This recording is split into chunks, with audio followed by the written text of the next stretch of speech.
देवता बोले, देव देव हमें पता नहीं कि यहाँ कौन सा कारण उत्पन्न हो गया है।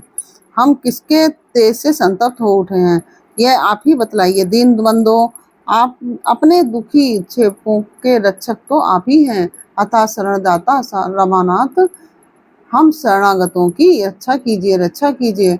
ओम नमः शिवाय। कैसे हैं आप लोग? ईश्वर कृपा से आप सब अच्छे होंगे। ईश्वर सब पे कृपा बनाए रखे, सबका कल्याण करे। आज मैं बताने जा रही हूँ श्री शिव महापुराण के पंचम रुद्र संहिता पंचम युद्ध खंड का 13 से लेकर 29 अध्याय तक। और दंभ की तपस्या और विष्णु द्वारा उसे पुत्र प्राप्ति का वरदान, शंखचूड़ का जन्म, तप और उसे वर प्राप्ति, ब्रह्मा जी की आज्ञा से उसका पुष्कर में तुलसी के पास आना और उसके साथ वार्तालाप, ब्रह्मा जी का पुनः प्रकट होकर दोनों को आशीर्वाद देना और शंखचूड़ का गंधर्व विवाह की विधि से तुलसी का पारिग्रहण करना। ओम नमः शिवाय, ओम नमः शिवाय, हर हर बोले नमः शिवाय। गंगाधराय शिव गंगाधराय, हर हर बोले नमः शिवाय, नमः शिवाय, ओम नमः शिवाय, हर हर बोले नमः शिवाय, ओम नमः शिवाय। तदंतर जलंधर की उत्पत्ति से लेकर उसके वध तक का प्रसंग सुनाकर सनत कुमार जी ने कहा कि मुने, अब शंभु का दूसरा चरित्र प्रेम पूर्वक श्रवण करो। उसके सुनने मात्र से शिव भक्ति सुदृढ़ हो जाती है। व्यास जी, शंखचूड़ नामक एक महावीर दानव था जो देवों के लिए कंटक स्वरूप था, जिससे उसे शिव जी ने रण के मुहाने पर त्रिशूल से मार डाला था। शिव जी का यह दिव्य चरित्र परम पावन और तथा पापनाशक है। तुम पर अधिक स्नेह होने के कारण मैं उसका वर्णन करता हूँ। तुम प्रेम पूर्वक उसे श्रवण करो। ब्रह्मा के पुत्र जो महर्षि मरीचि हैं, थे, उनके पुत्र कश्यप हुए। ये मननशील धार्मिक सृष्टिकर्ता विद्या संपन्न तथा प्रजापति थे। दक्ष ने प्रसन्न होकर अपनी 13 कन्याओं का विवाह इनके साथ कर दिया था।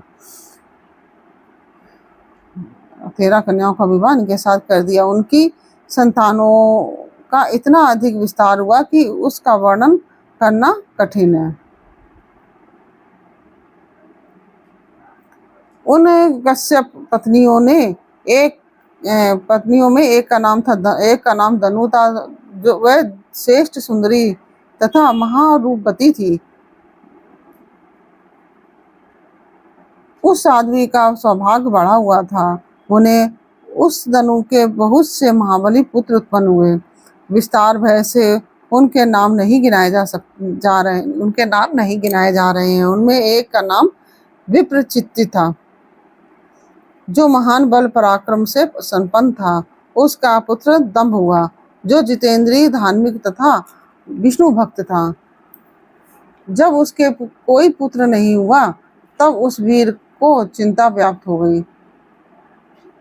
उसने शुक्राचार्य को गुरु बनाकर उनसे श्री कृष्ण मंत्र प्राप्त किया और पुष्कर में जाकर घोर तप करना आरंभ किया। वहां सुदृढ़ आसन बनाकर कृष्ण मंत्र का जप करते हुए उसके 1 लाख वर्ष बीत गए। तब उस तपस्वी के मस्तक से एक जाजलमान तेज निकलकर सर्वत्र व्याप्त हो गया। वह तेज इतना दुस्सह था कि उससे संपूर्ण देवता, मुनि और मनु संतप्त हो उठे। तब वे इंद्र को अगुआ बनाकर ब्रह्मा के शरणापन्न हुए और वहां उन्होंने संपूर्ण संपत्तियों के दाता विधाता को प्रणाम करके उनकी स्तुति की और फिर विशेष रूप से व्याकुल होकर अपना सारा वृत्तांत उनसे कह सुनाया। उनकी बात सुनकर ब्रह्मा भी उन्हें साथ लेकर वह सारा वृत्तांत विष्णु को सुनाने के लिए वैकुंठ को चले। वहां पहुंचकर सब लोगों ने त्रिलोकी के अधीश्वर तथा रक्षक परमात्मा विष्णु को विनीत भाव से प्रणाम किया और फिर हाथ जोड़कर उनकी स्तुति करने लगे। देवता बोले, देव देव हमें पता नहीं है कि हमें पता नहीं कि यहाँ कौन सा कारण उत्पन्न हो गया है। हम किसके तेज से संतप्त हो उठे हैं, यह आप ही बतलाइए। दीनबंधो, अपने दुखी से अपने दुखी सेवकों के रक्षक तो आप ही हैं, अतः शरणदाता रमानाथ हम शरणागतों की रक्षा कीजिए, रक्षा कीजिए। सनत कुमार जी कहते हैं, मुने ब्रह्मा आदि देवताओं के वचन को सुनकर शरणागत वत्सल भगवान विष्णु मुस्कुराए और प्रेम पूर्वक बोले। विष्णु ने कहा कि अमरो, शांत रहो, घबराओ मत, भयभीत ना हो, कोई उलट पलट नहीं होगा, क्योंकि अभी प्रलय का समय नहीं आया है। यह तेज तो दम्भ नामक दानव का है, जो मेरा भक्त है और पुत्र की कामना से तप कर रहा है। मैं उसे वरदान देकर शांत कर दूंगा। सनत कुमार जी कहते हैं, मुने भगवान विष्णु के यूं कहने पर ब्रह्मा आदि देवताओं की व्यग्रता जाती रही। वे सभी धैर्य धारण करके अपने अपने धाम को लौट गए। इधर भगवान अच्युत भी वर प्रदान करने के लिए पुष्कर को चल पड़े। जहाँ वह दंभ नामक दानव तप कर रहा था, वहां पहुंचकर श्री हरि ने अपने मंत्र का जप करने वाले भक्त दंभ को सांत्वना देते हुए मधुरवाणी में कहा, वर मांग। तब विष्णु का उपर्युक्त वचन सुनकर और उन्हें आगे उपस्थित देखकर दंभ बड़ी भक्ति के साथ उनके चरणों में लोटपोट हो गया और बारंबार स्तुति करते हुए बोला। दंभ ने कहा कि देवादिदेव कमल नयन, आपको नमस्कार है। रमानाथ, मुझ पर कृपा कीजिए। त्रिलोकेश, मुझे एक ऐसा वीर पुत्र दीजिए जो आपका भक्त तथा महान बल पराक्रम से संपन्न हो, वह त्रिलोकी को जीत ले और परंतु देवता उसे पराजित न कर सकें। सनत कुमार जी कहते हैं, मुने दानवराज दंभ के यूं कहने पर श्री हरि ने उसे वह वर दे दिया और उस घोर तप से उसे निवृत्त करके स्वयं अंतर ध्यान हो गए। दानवेंद्र दंभ की तपस्या सिद्ध हो चुकी थी, जिससे उसका मनोरथ पूर्ण हो गया था। अतः वह भी श्री हरि के चले जाने पर उस दिशा को नमस्कार करके अपने घर को लौट गया। थोड़े ही समय के उपरांत उसकी भागवती पत्नी गर्भवती हो गई।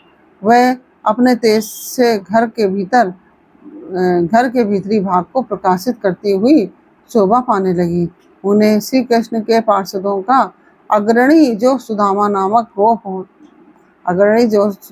गोप था, जिसे राधा जी ने साप दे दिया था, वही उसके गर्भ में प्रविष्ट हुआ था। तदंतर समय आने पर साध्वी दंभ पत्नी ने एक तेजस्वी बालक को जन्म दिया। तब पिता ने बहुत से मुनीश्वरों को बुलाकर उसका विधि पूर्वक जातकर्म आदि संस्कार कराया। द्विजोत्तम, उस पुत्र के उत्पन्न होने पर बहुत बड़ा उत्सव मनाया गया। फिर शुभ दिन आने पर पिता ने उस बालक का शंखचूड़ ऐसा नामकरण किया, वह अपने पिता के घर में शुक्ल पक्ष के चंद्रमा की भांति बढ़ने लगा। वह अत्यंत तेजस्वी था, अतः उसने बचपन से ही सारी विद्याएं सीख ली।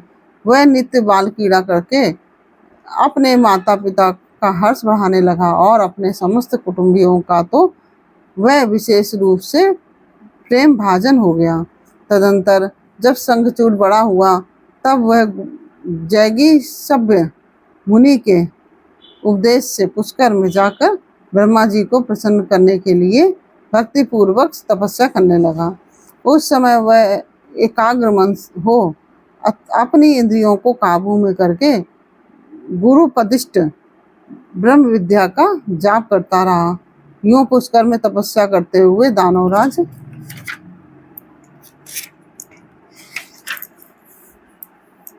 शंखचूड़ को वर देने के लिए लोग गुरु एवं ऐश्वर्यशाली ब्रह्मा शीघ्र ही वहां पधारे और उस दानवेंद्र से बोले, वर मांग। ब्रह्मा जी को देखकर उसने अत्यंत नम्रता से उन्हें अभिवादन किया और फिर उत्तम वाणी से उनकी स्तुति की। तत्पश्चात उसने ब्रह्मा से वर मांगते हुए कहा, भगवान, मैं देवताओं के लिए अजय हो जाऊं। तब ब्रह्मा जी परम प्रसन्न होकर बोले, तथास्तु, ऐसा ही होगा। फिर उन्होंने शंखचूड़ को वह दिव्य श्री कृष्ण कवच प्रदान किया, जो जगत के संपूर्ण मंगलों का भी मंगल है, जो संपूर्ण मंगलों का भी मंगल और सर्वत्र विजय प्रदान करने वाला है। तदंतर ब्रह्मा जी ने उसे आज्ञा दी कि तुम बद्री वन को जाओ। वहीं धर्मध्वज की कन्या तुलसी सकाम भाव से तपस्या कर रही है, तुम उसके साथ विवाह कर लो। यूं कहकर ब्रह्मा जी ने उसी क्षण उसके सामने ही तुरंत अंतर ध्यान हो गए। तब तपसिद्ध शंखचूड़ ने भी उसके सारे मनोरथ तपोबल से पूर्ण कर चुके थे और मुख पर प्रसन्नता खेल रही थी। पुष्कर में ही उस जगत के मंगलों के भी मंगल स्वरूप कवच को गले में बांध लिया और ब्रह्मा के आज्ञानुसार वह तत्काल ही बद्रिका आश्रम को चल पड़ा। वह दानव शंखचूड़ सहसा उस स्थान पर जा पहुंचा जहां धर्मध्वज की पुत्री तुलसी तप कर रही थी। सुंदरी तुलसी का रूप अत्यंत कमनीय और मनोहर था। वह उत्तम शील से संपन्न थी।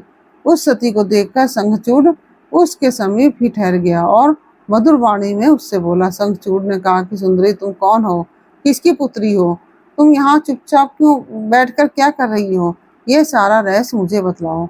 सनत कुमार जी कहते हैं कि मुने शंखचूड़ के ये सकाम वचन सुनकर तुलसी ने उससे कहा। तुलसी बोली, मैं धर्मध्वज की तपस्विनी कन्या हूँ और यहाँ तपोवन में तप कर रही हूँ।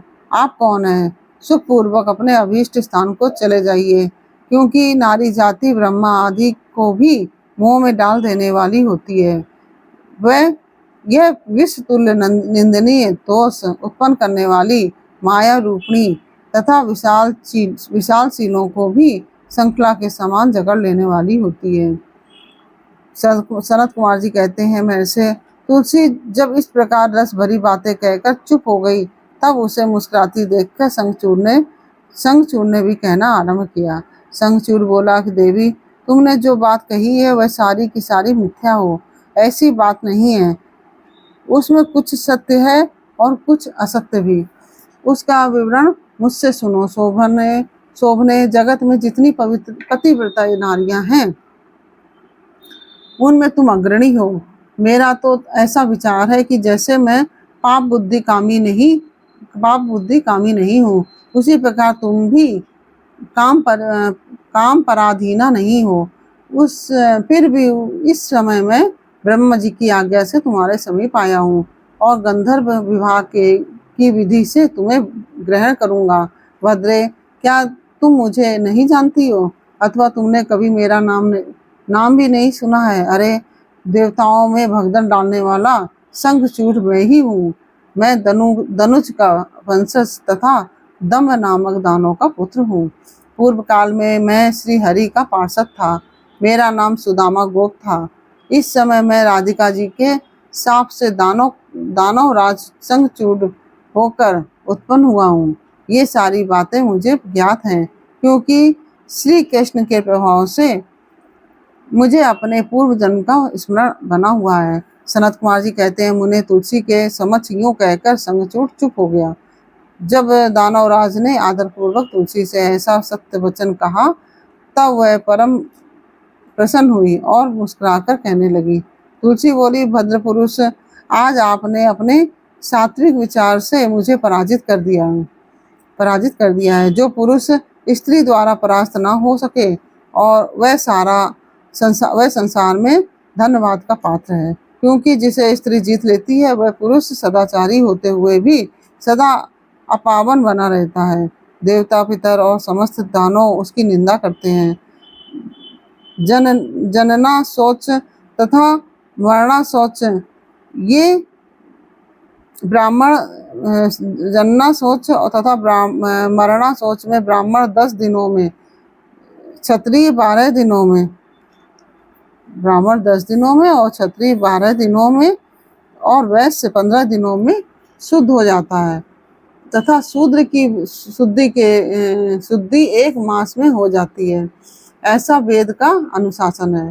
परंतु स्त्री से पराजित हुए पुरुष की शुद्धि चितादाह के अतिरिक्त अन्य किसी प्रकार से संभव ही नहीं है। इसी कारण उसके पितर उसके द्वारा दिए हुए पिंड तर्पण आदि को इच्छा पूर्वक ग्रहण नहीं करते और देवता भी उसके द्वारा अर्पित किए हुए पुष्प फल आदि को स्वीकार नहीं करते। जिसका मन स्त्रियों द्वारा आहत हो जाता है उसके ज्ञान उत्तम तप जप होम पूजन विद्या और दान से क्या लाभ, अर्थात उसके ये सभी निष्फल हो जाते हैं। मैंने आपके विद्या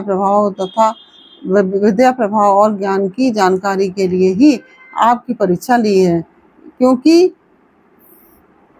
कामनी को चाहिए कि वह अपने मनोनीत कांत की परीक्षा करके ही उसे पति रूप से वर्ण करे। सनत कुमार जी कहते हैं, व्यास जी जिस समय तुलसी यूं वार्तालाप कर रही थी उसी समय सृष्टिकर्ता ब्रह्मा जी वहां आ पहुंचे और इस प्रकार कहने लगे। ब्रह्मा जी ने कहा, संचूड़ तुम इसके साथ क्या व्यर्थ में वाद विवाद कर रहे हो? तुम गंधर्व विवाह की विधि से इसका पारिग्रहण करो, क्योंकि निश्चय ही तुम पुत्र रत्न हो और इस सती साध्वी नारियों में रत्न स्वरूपा, यह सती साध्वी नारियों में रत्न स्वरूपा है। ऐसी दशा में निपुणा निपुण के साथ समागम समागम गुणकारी ही होगा। फिर तुलसी की ओर लक्ष्य करके बोले, सती साध्वी तुलसी, तू ऐसे गुणवान कांत की क्या परीक्षा ले रही है? यह तो देवताओं असुरों और दानवों का मानवर्धन करने वाला है। सुंदरी, तू इसके साथ संपूर्ण लोकों में सर्वदा उत्तम स्थानों में चिरकाल तक यथेष्ट विहार कर। शरीरांत होने पर यह पुनः गोलोक में श्री कृष्ण को ही प्राप्त होगा और इसकी मृत्यु हो जाने पर तू भी वैकुंठ में चतुर्भुज भगवान को प्राप्त करेगी। सनत कुमार जी कहते हैं, मुने इस प्रकार आशीर्वाद देकर ब्रह्मा अपने धाम को चले गए। तब दानव संचूड़ ने गंधर्व विवाह की रीति से तुलसी का पारिग्रहण किया। यूं तुलसी के साथ विवाह करके वह अपने पिता के स्थान को चला गया और मनोरम भवन में उस रमणी के साथ विहार करने लगा। इस प्रकार से यह अध्याय पूर्ण हुआ। यह अध्याय आपको कैसा लगा यह मुझे कमेंट बॉक्स में अवश्य बताइए। अच्छा लगा हो तो वीडियो को लाइक शेयर कीजिए और कमेंट में ओम नमः शिवाय अवश्य लिखिए। फिर मिलते हैं आपसे अगले अध्याय के साथ अगले वीडियो में। तब तक के लिए ओम नमः शिवाय। राधे राधे।